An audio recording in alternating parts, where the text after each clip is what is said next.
Hi guys, mayam welcome back to my channel and good morning.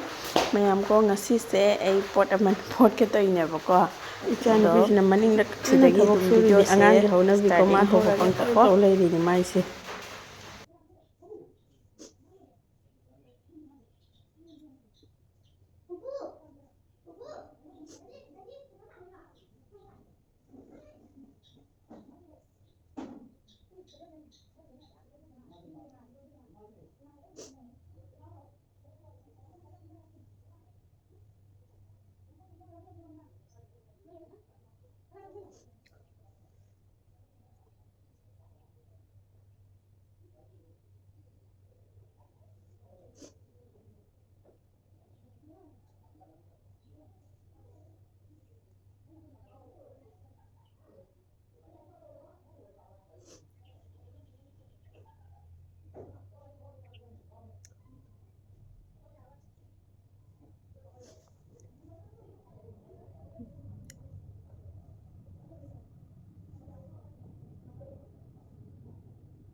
Ando mayam munbudi mulle ba ko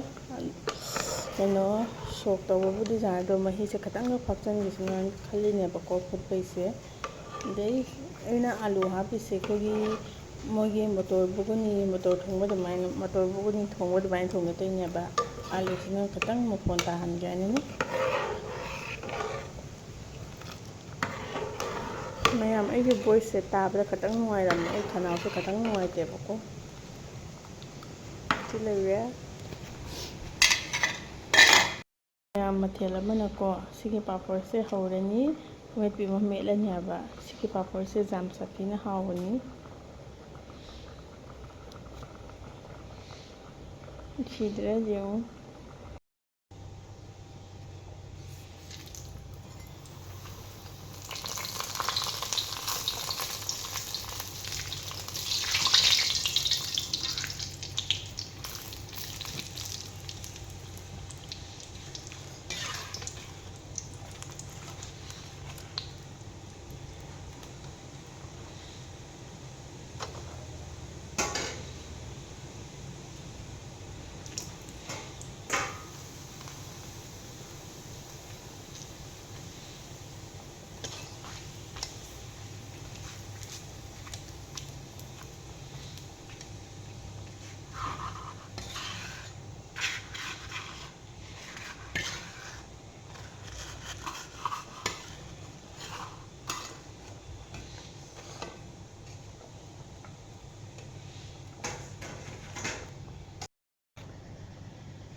mayam papor taw ba loy ba ko ando ya ji hinjang se sok taw na ba taw ke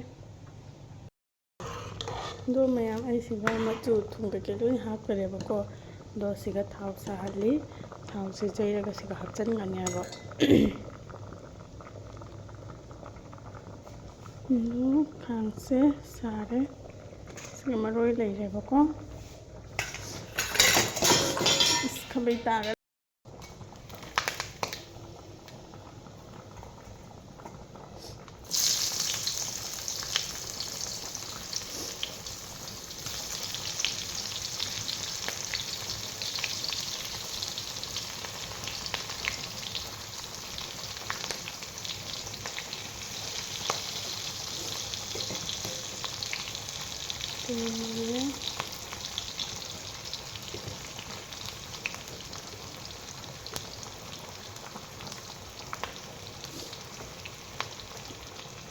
Siga pastor on lai re ba ko mayam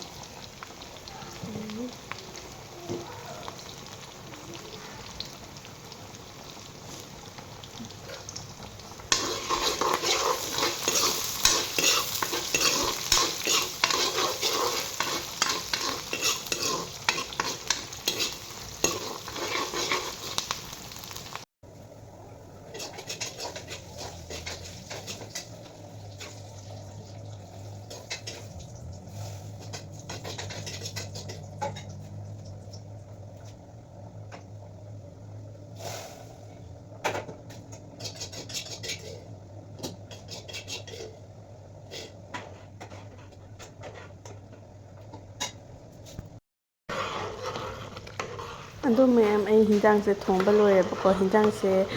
ꯈꯔ ꯂꯤꯛꯑꯦ ꯀꯩꯒꯤꯅꯣ ꯍꯥꯏꯗꯤ ꯑꯩꯈꯣꯏ ꯃꯤ ꯌꯥꯝꯅ ꯆꯥꯗꯦꯕꯀꯣ ꯃꯤ 5 ꯈꯛꯇꯅꯦꯕꯀꯣ ꯍꯤꯟꯖꯥꯡꯁꯨ ꯑꯩꯈꯣꯏ ꯌꯥꯝꯅ ꯆꯥꯟꯅꯗꯦ ꯑꯗꯨꯒꯤꯅꯤ ꯑꯗꯣ ꯃꯌꯥꯝ ꯑꯩꯒꯤ ꯕ꯭ꯂꯣꯒꯁꯦ ꯃꯇꯥꯡꯁꯤꯗ ꯂꯣꯏꯁꯤꯟꯖꯔꯒꯦ ꯅꯣꯡꯁꯨ ꯃꯝꯅ ꯂꯥꯛꯑꯦꯕꯀꯣ ꯕꯥꯏ ꯕꯥꯏ ꯅꯦꯛꯁꯀꯤ ꯕ꯭ꯂꯣꯒꯇ ꯑꯃꯨꯛ ꯊꯦꯡꯅꯔꯁꯤ